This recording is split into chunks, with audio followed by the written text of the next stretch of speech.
하나님이 우리를 사랑한다고 할 때 그 하나님이 생각하는 사랑이나 우리가 기대하는 하나님의 사랑이랑은 뭔가 다른 거예요, 이게. 그래서 하나님께서 이 사랑의 차이가 무엇인지 대답을 해주시기 위해서 특별히 창세기에 나오는 우리 에서와 야곱 이야기를 해주십니다. 그럼 오늘 말씀을 이 전사님이 에서와 야곱 이야기를 좀 해야겠죠. 전사님 열심히 전해줄 테니까요. 드라마 한 편 본다고 생각을 하세요. 자, 창세기를 보면 아브라함의 아들이 이삭이에요. 그리고 이삭의 아들이 2명이 나오는데 누구냐면 첫째가 에서예요. 에서. 그 둘째가 야곱이에요. 야곱이에요.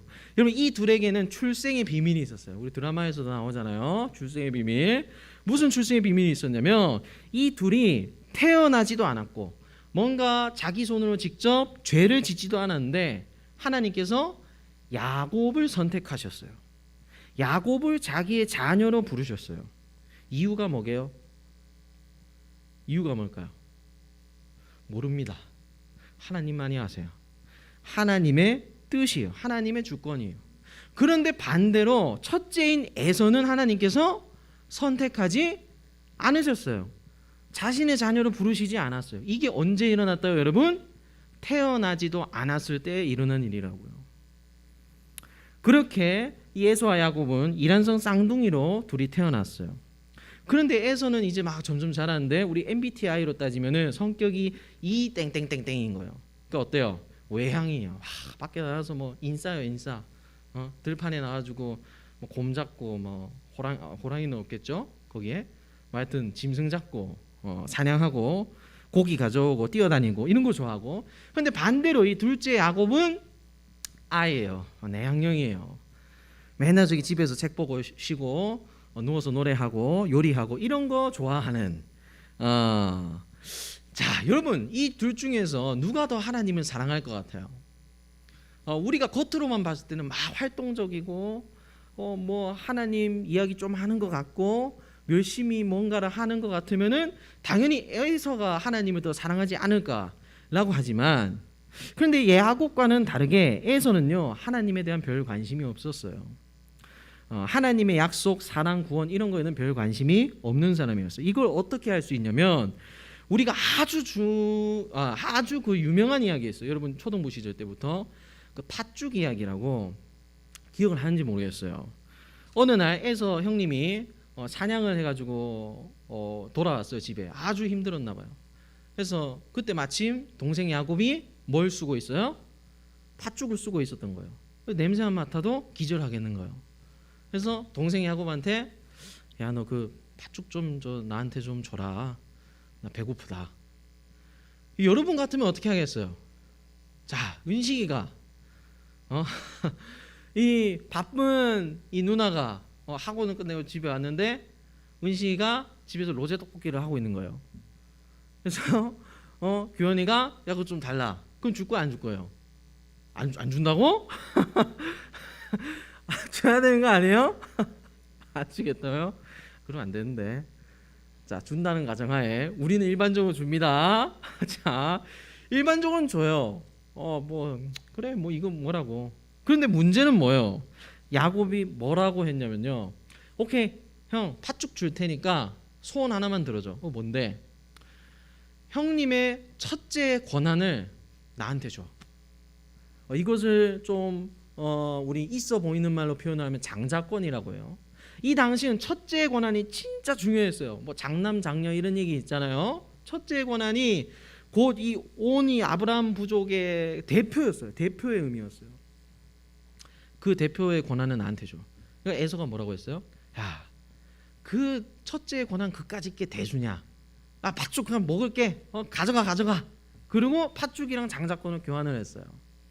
자, 이거를요 오늘날로 여러분들이 이해하기 쉽게 전생에 설명을 하면요 에서가 이렇게 말한 거예요. 야, 예수가 밥 먹여주냐? 예수가 돈 벌게 해주냐? 팥죽 내놔. 요 정도의 의미인 거예요.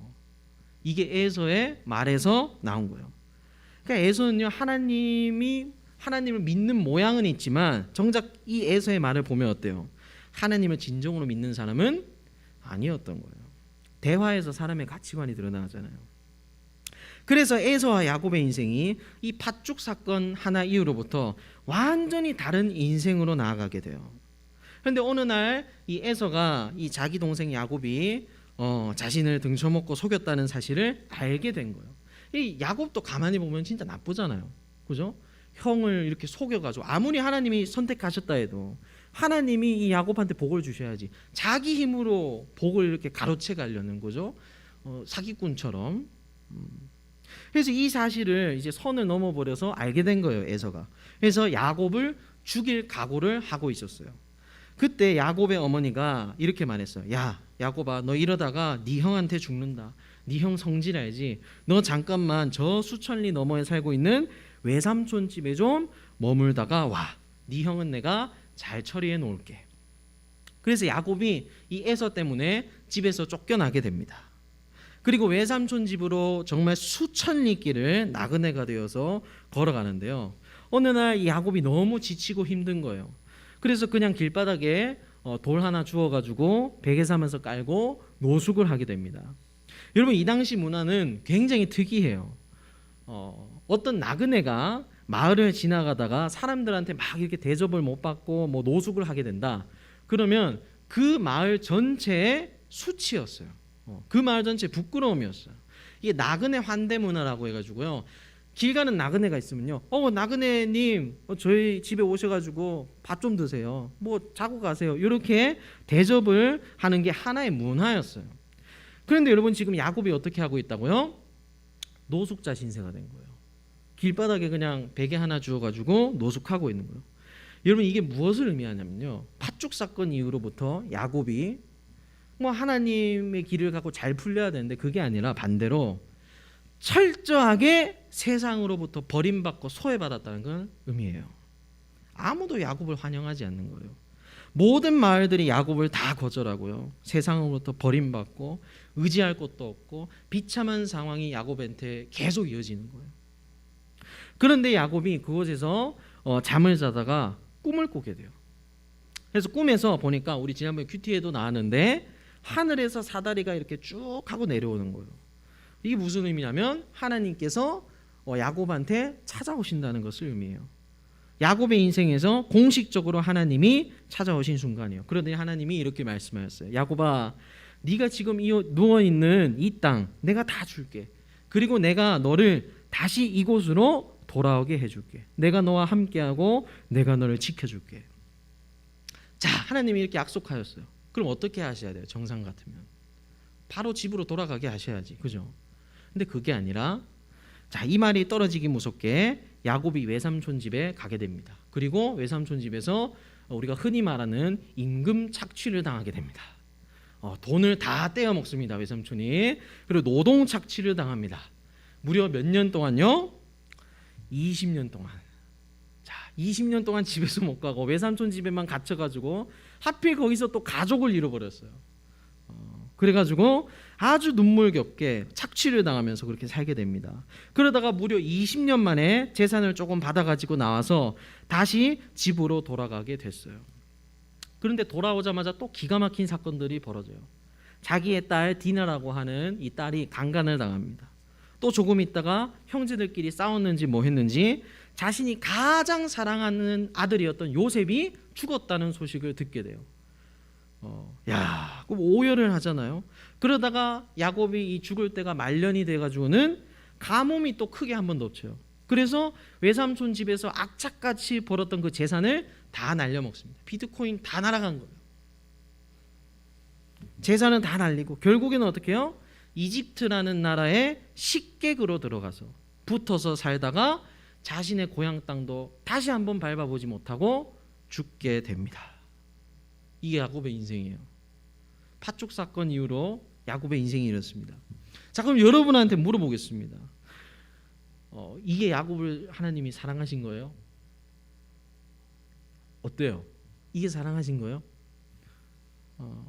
아니, 하나님이 에서가 아니라 야곱을 자기 자녀로 부르셨다면서요. 또 직접 찾아오셔서 함께 하시고 지켜주신다면서요. 약속했잖아요. 그런데 평생 동안 떠돌아다니면서 어디 마음 한켠 제대로 붙여보지 못하고 결국에는 낯선 땅에서 죽음을 맞이하는 이 야곱의 인생이 하나님께서 사랑하셨던 인생이라고 할 수가 있겠어요? 창세기 47장을 보면 정말 이렇게 나와 있어요. 야곱이 죽기 전에 자신의 인생을 이집트 파라오 앞에서 이렇게 고백을 해요. 내 인생은 나그네 인생이었습니다. 떠돌아다니는 인생이었습니다. 정말 험악한 세월이었습니다. 야곱이 스스로 이렇게 고백을 하고 있어요. 얼마나 힘든 인생이었겠어요. 그런데 놀라운 거를 하나 성경에서 발견할 수가 있어요. 야곱이 죽기 전에 마지막 유언 겸 축복을 해주려고 자기 자식들을 이렇게 쭉 불러놓고 한 명씩 돌아가면서 축복을 해줘요. 이걸 뭐라고 해요? 야곱의 축복이라고 하잖아요. 그죠? 야곱의 축복이라고 해요. 우리 노래도 있잖아요. 야곱의 축복이자 유언이거든요. 죽기 전에 마지막으로 한. 근데 여기서 야곱이 자신의 인생을 돌아보면서 놀라운 말을 해요. 자, 잘 보세요. 창세기 49장 26절을 보면 이렇게 나와 있어요. 간략하게 요약을 해줄게요. 자기의 아버지 할아버지 즉 아브라함 이삭이 주는 축복보다 내가 주는 축복이 더 세다. 내 복이 내 조상들의 복보다 더 많다. 하나님께로부터 더 많은 복을 내가 받았다. 이렇게 지금 야곱이 고백을 하고 있어요. 이게 무슨 뜻일까요? 여러분, 아브라함 이삭이랑 이 야곱을 비교했을 때 재산이 많지도 않아요. 말년에는 다 잃어버렸다 그랬잖아요. 아니, 겉으로 보기에 도대체 야곱이 뭐가 잘났다고 자기가 주는 축복이 조상들의 축복보다 더 세고 더 낫다, 이런 말을 감히 할 수가 있었을까요? 도대체 뭐길래? 자, 우리 잘 들으세요. 우리 친구들 중에 부모님 속을 자주 썩이는 친구들이 있겠죠? 그죠? 자, 맨날 저기 자주 싸우고 다투고 핸드폰 압수당하고 집 나간다 그러고 나갔다도 돌아오고 이런 친구들이 있을 거예요. 여러분, 이런 친구랑 또 다른 한 친구, 부모님이랑 별로 뭐 다투지는 않는데 그냥 잘 지내는, 괜찮게 지내는 친구들도 있을 거예요. 여러분, 이 두 친구 중에 둘 다 잘 풀렸다고 가정을 했을 때 나중에 한 3, 40년 뒤에 정말 부모님의 마음을 가장 잘 알게 되는 사람이 누굴까요? 첫 번째 사람입니까? 두 번째 사람입니까? 바로 첫 번째 사람이에요. 이게 되게 신기해요. 맨날 그 부모님이랑 투닥거리고 싸우고 말로 누가 이기네 하는 그 친구가 나중에 한 3, 40년 막 이렇게 지나 보면 부모님 마음을 가장 잘 아는 자녀가 돼 있어요. 왜 그럴까요? 이 친구는 부모님이랑 계속 마주하면서 다퉈본 거예요. 그 마음을 계속 마주해 본 거예요. 그러니까 나중에 가면은 이런 경험이 쌓인 거예요. 어떤 경험이요? 우리 아버지는 이런 사람이구나. 우리 어머니는 이런 사람, 이런 걸 좋아하고 이런 걸 안 좋아하는 분이구나 하는 것을 경험적으로 알게 된 거예요. 그 수십 년 동안. 근데 여러분, 범생이 친구는 이거를 모르죠. 왜요? 자기 부모님이랑 싸워보지를 않았으니까 알 수가 없는 거예요. 야곱이 여러분 겉으로는 실패하고 험악해 보이고 힘든 삶을 살았던 것처럼 보이죠. 그러나 지금 야곱이 죽기 전에 이렇게 말하고 있는 거예요. 자, 나보다 하나님 더 잘 아는 사람 한번 나와보라고 해. 세상의 어느 누구보다도 하나님과 부딪히고 얻어맞고 하나님으로부터 인생을 배우고 또 얻어맞고 하나님께 혼나고 매로맞고 다시 일어서고 하나님이랑 이 정도로 함께하는 경험을 해본 사람, 이 세상 다 나와보라 그래. 나 복 많이 받은 사람이야. 야곱이 이렇게 유언을 하고 있는 거예요. 여러분, 진짜 복 있는 인생이 뭐예요? 복이 넘치는 삶, 행복이 가득한 삶은 뭐예요? 하나님을 경험하고 많이 경험하고 하나님한테 어떤 상황이든 꼭 붙어 있는 그 삶, 그 삶이 진짜 행복이 넘치는, 복이 넘치고 넘치는 삶이라고 하나님께서 가르쳐주고 계시는 거예요. 야곱은요, 자신이 평생 벌어가지고 돈 많이 벌어봤어요. 그런데 그 한 번에 벌었던 돈이 가뭄 하나 오니까 다 날아가더라고요. 또 자식들을 편애하면서까지 그렇게 귀하게 아끼던 자식도 있었는데 하나님이 놓아버리게끔 하시더라고요. 또 자기 머리 믿고 잔머리 믿고 굴리면서 팥죽으로 형님을 속이면서까지 악착같이 복을 구해봤지만 결국에는 그 복은 하나님이 주시는 거였어요. 야곱은 이 인생 전체를 통해서 깨달은 거예요. 아, 내가 뭔가를 이루어내고 내 손으로 성공해낼 수 있는 결과물들은 신기루구나. 한순간에 다 사라지는 것들이구나. 금방 사라지는 거구나. 결국 진정한 복은 이 인생을 통해서 나 자신의 초라함을 알게 하시는 그 하나님을 알아가는 것이에요. 그 하나님을 경험하고 만나는 것이에요. 아, 그게 진짜 복이구나. 야곱은 이것을 죽을 때가 되어서 깨달았어요.